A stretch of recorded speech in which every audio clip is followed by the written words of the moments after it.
L'amour de Dieu qui nous tient debout. C'est l'amour de Dieu qui nous donne la force de continuer. C'est l'amour de Dieu. C'est l'amour de Dieu. Je voudrais partager avec vous de quelque chose qui pourra être comme un exemple pour vous aider à comprendre l'amour de Dieu. Pour vous aider à comprendre ce qu'une personne peut ressentir lorsque elle sait que Dieu l'aime. Si cette personne sait qu'il y a une solution pour lui, si cette personne sait qu'il y a une guérison pour lui, pour elle, je suis désolée, pour elle, lorsque cette personne sait que son Dieu, il n'y a pas d'issue. Je me rappelle d'une personne qui faisait des campagnes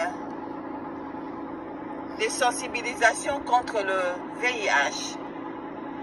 Et lorsqu'il parlait, lorsqu'il sensibilisait les personnes pour la bonne manière de se protéger contre cette maladie, il y avait toujours un espoir où cette personne disait que voilà, il y a un traitement qui ne guérit pas, mais cette maladie est devenue juste comme toute maladie. Donc, ce traitement peut juste vous aider à continuer à prendre vos médicaments jusqu'à la fin.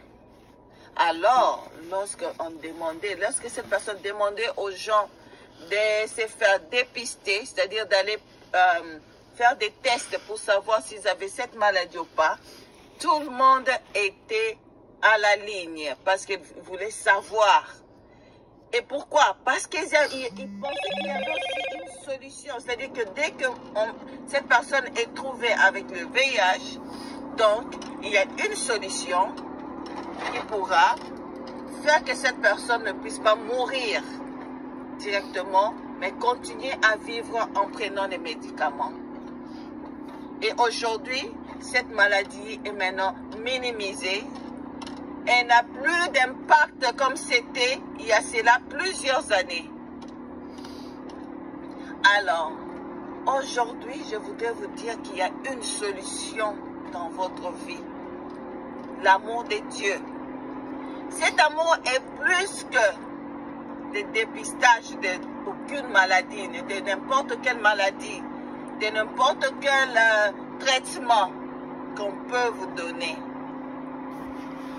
L'amour de Dieu est là pour vous dire qu'il est là. Il a ouvert ses mains, prêt à vous embrasser, prêt à vous consoler, prêt à pleurer avec vous, prêt à vous parler, prêt à vous apporter la solution, prêt à vous délivrer, prêt à changer entièrement votre vie, spirituellement, physiquement. Le Dieu qui vous connaît lorsque vous étiez d'abord dans le sein de votre maman. Ce Dieu-là est venu tendre sa main vers toi, vers vous, pour vous dire qu'il vous aime et qu'il y a une solution lorsqu'on s'approche de Dieu. Il y a une solution. Lorsqu'on vient en lui, on vient à lui, il y a une solution. Et la solution est celle-ci. Que Dieu vous accorde la vie éternelle. C'est-à-dire après la mort, vous n'irez pas en enfer. Après la mort, vous irez au paradis. Vous n'irez pas dans le feu éternel, mais vous irez au paradis, là où vous irez adorer Dieu. Vous serez avec les saints, vous serez là-bas en train d'adorer l'éternel Dieu Tout-Puissant. Ça, c'est la première de leçons, la première de solutions que tu as, que moi j'ai. Celle de vivre éternellement, même si la mort arrivait. La deuxième solution, la Bible dit à tous ceux qui l'ont reçu, Je leur ai donné le pouvoir de devenir enfants de Dieu. Alléluia. C'est-à-dire que lorsque tu ouvres ton cœur, accepter l'amour de Dieu, il t'accorde le pouvoir, l'autorité de devenir enfant de Dieu. Voilà la solution. Est-ce que vous pouvez imaginer que vous êtes un prince, une princesse? Je vous dis, on le voit, comment ils sont partout, ils partent, les gens s'inclinent, les gens sautent de joie. Nous voyons leur autorité, mais ça c'est pas plus que l'autorité de Dieu. Lorsque Dieu fait de vous une princesse ou un prince, vous devenez enfant de Dieu. Toutes les portes vous sont ouvertes, spirituellement, physiquement. Vous n'avez plus à vous inquiéter de ce que vous allez manger ou de ce que vous allez vous vêtir. Dieu prend au contrôle toutes choses. Il prend au contrôle vos ennemis. Il prend au contrôle des solutions dont des fois c'était, tu ne pouvais pas imaginer. Dieu a un bon plan pour toi. Un plan de paix et non un plan de malheur. C'est un Dieu d'amour. Ouvre ton cœur. Viens. Dieu ne te juge pas. Viens tel que tu es. Come as you are. Come with everything. Viens comme cet enfant rebelle qui était parti, l'enfant prodigue. Viens avec la saleté. Viens avec tes habits déchirés. Viens tel que tu es. Dieu est là pour toi. Il t'attend. Il pleure. Et la Bible dit, il y a une joie. Il y a une joie au ciel lorsque un enfant, une personne vient à Christ. Parce que le papa t'a attendu plusieurs années. Reviens. Dieu t'aime. Il t'aime. Il veut que tu reviennes à la maison. Parce qu'il y a une place pour toi. Il y a une chambre pour toi.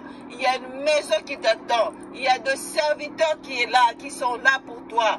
Il y a des choses que tu aurais dû faire que tu n'as pas fait. Et il n'y a personne d'autre qui peut le faire que toi. Parce que c'est toi qui as cette capacité. C'est toi qui as cette capacité. Car toi, tu es le corps du Christ.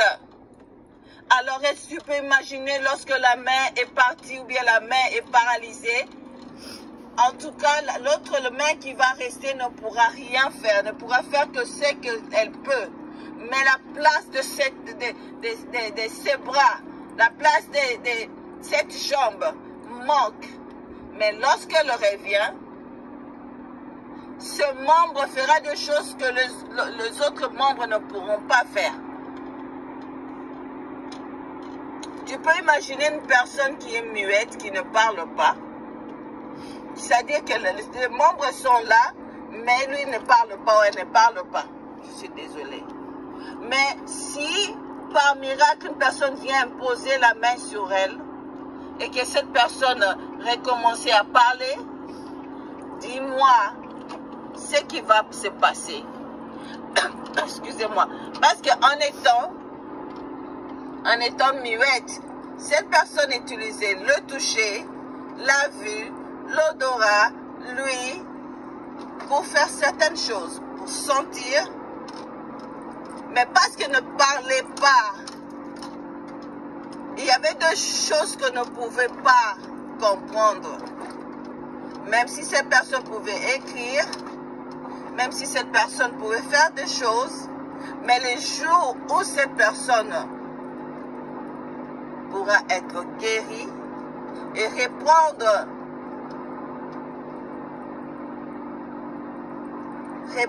cette capacité de parler, je vous dis, il y aura des choses que nous allons entendre.